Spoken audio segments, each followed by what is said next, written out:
আগের ভিডিওতে তোমরা দেখলে যে আমরা শালিমার থেকে ট্রেনে করে পুরীতে এলাম। এই ভিডিওটি পুরীর ট্রিপের সেকেন্ড পার্ট। আমরা সমস্ত ট্রলি লাগেজ হোটেলের রিসেপশনে রেখে একদম সোজা সি বিচে চলে এলাম, কারণ হোটেলের চেক ইন সকাল 7টায়। তাই এই ভোর 5টায় সময় ব্যাগপত্র রিসেপশনে রেখেই এলাম। এখন শীতকালে ভোর 5টাতে ঠিকঠাক সূর্যও ওঠেনি, কিছুটা অন্ধকার রয়েছে। এবার কিছুটা পরে সূর্য সবে উঠছে, দেখতে ভারী সুন্দর লাগছে।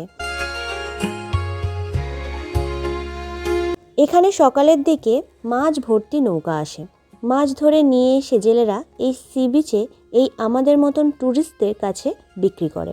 অনেকেই এখান থেকে মাছ কিনে নিয়ে হোটেলে গিয়ে রান্না করে খায়। আবার এই নৌকাগুলোর পাশে কিছু লোক বঁটি নিয়ে রয়েছে, যারা এই মাছগুলো কেটে দেয়। অনেক ট্যুরিস্ট এখান থেকেই মাছ কিনে কেটে নিয়েই রুমে চলে যায়। আসলে এই মাছ ধরার নৌকাগুলো রাতেই সমুদ্রে চলে যায়। সারা রাত মাছ ধরার পরে ভোরে মাছ সমেত নৌকা নিয়ে সমুদ্রে ফিরে আসে। বিভিন্ন ধরনের সামুদ্রিক মাছ এখানে রয়েছে, এছাড়া চিংড়ি কাঁকড়াও রয়েছে। আবার এখানে কাঁকড়াগুলো কত কালারফুল দেখা যাচ্ছে। অরুণ তো আবার একটা কাঁকড়া ধরে নিয়ে নাড়াচাড়া করলো।